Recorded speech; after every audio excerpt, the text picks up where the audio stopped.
Bismillahirrahmanirrahim. Assalamualaikum warahmatullahi wabarakatuh. Salam sejahtera dan salam keluarga Malaysia.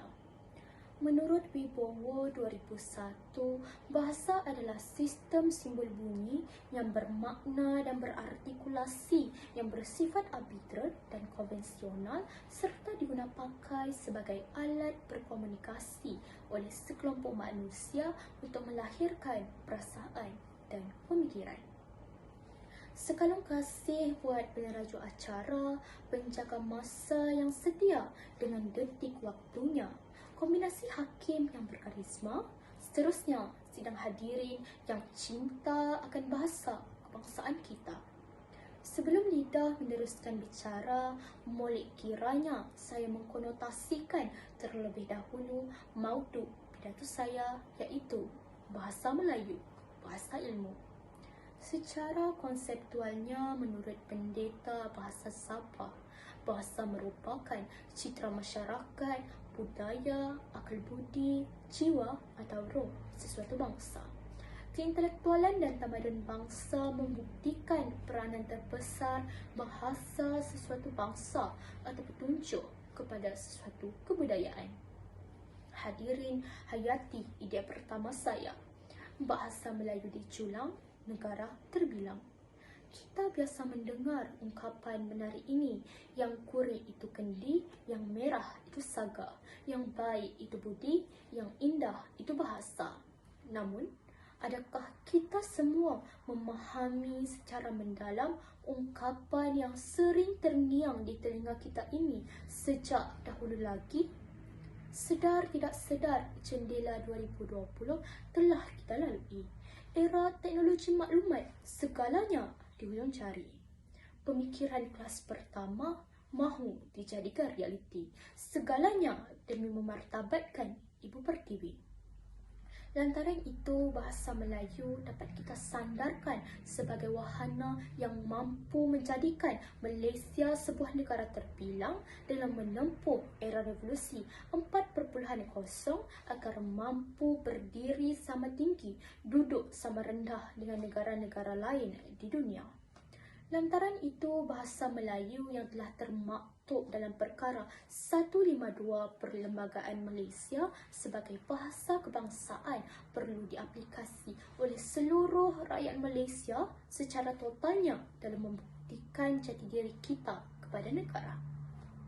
Umum mengetahui, malah menyedari bahawa bahasa sebagai agen perpaduan sesebuah negara yang mampu menzahirkan kemajuan dan keterbilangan bangsa. Justeru sebagai rakyat Malaysia yang berwawasan, kitalah yang harus memastikan bahasa Melayu tidak lapuk di telan zaman.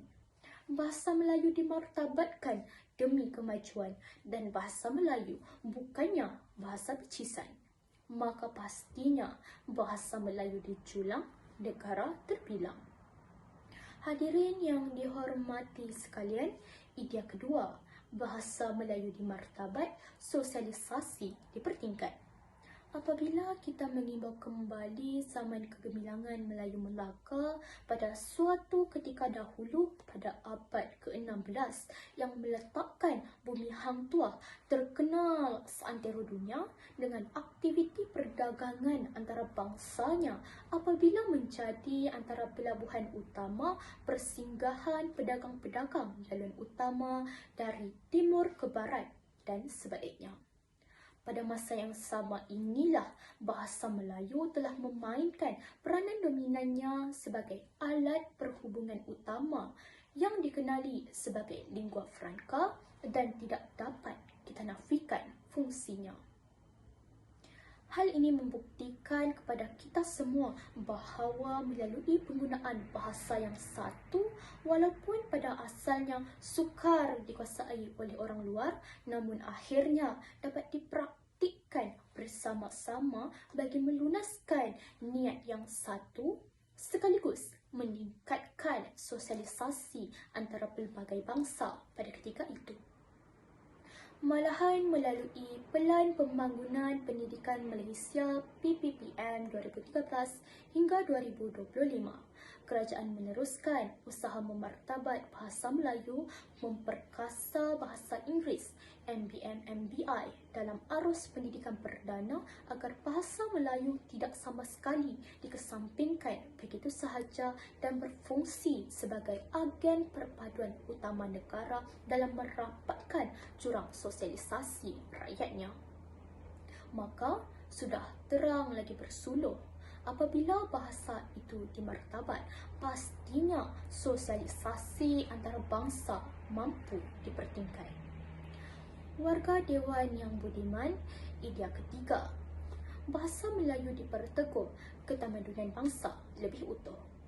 Dalam kita menelusuri era teknologi di hujung jari pada hari ini, kita tidak mahu sama sekali generasi yang bakal menerajui negara pada suatu ketika nanti mengetepikan fungsi utama bahasa Melayu yang berperanan memperteguh ketamadunan rakyat Malaysia sehingga ke hari ini. Sebagai rakyat Malaysia yang bertamadun tinggi, kita sewajarnya berasa bangga tatkala melihat walaupun kita berlainan bangsa dan budaya, juga kulit yang berlainan warna, namun kita seia sekata dalam mendukung bahasa Melayu sebagai bahasa kebangsaan kita yang mampu memperlihat ketamadunan rakyat Malaysia. Tidak cukup dengan itu, usaha Kementerian Pendidikan Malaysia meletakkan syarat lulus bahasa Melayu dan sejarah dalam sijil pelajaran Malaysia bagi melayakkan seseorang pelajar itu mendapat sijil dilihat sebagai langkah bijak dalam memartabatkan bahasa Melayu itu sendiri di persada antarabangsa. Jangan sesekali kita memandang rendah kepada bahasa kebangsaan kita kerana negeri matahari terbit sekalipun tidak pernah mengagungkan bahasa asing di buminya untuk menjadi sebuah negara yang disegani seluruh dunia.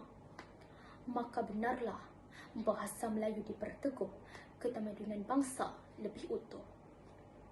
Hadirin yang dihormati sekalian, secara tuntasnya, saya ingin mengajak anda semua untuk kita sama-sama renungkan andai 1001 fungsi bahasa Melayu itu kita abaikan dan kita nafikan haknya, mana mungkin pada suatu ketika dahulu sehingga ke hari ini kita mampu menghirup udara kesejahteraan dan kemakmuran dalam negara Malaysia tercinta ini. Mana mungkin kita mampu menggapai kemajuan negara yang disegani dunia pada hari ini. Biarlah kita berlainan mimpi asal bantal tidur sekali. Biarlah kita berlainan budaya asal hidup sejahtera bersama. Jangan dibiarkan sikap enau dalam melukar kerana pasti akan ada yang tercalar. Justru kitalah generasi pada hari ini yang memikul amanah nusa agar terus memartabatkan bahasa demi kesejahteraan dan kegemilangan bahasa Melayu. Maka benarlah bahasa Melayu, bahasa ilmu. Sekian, terima kasih.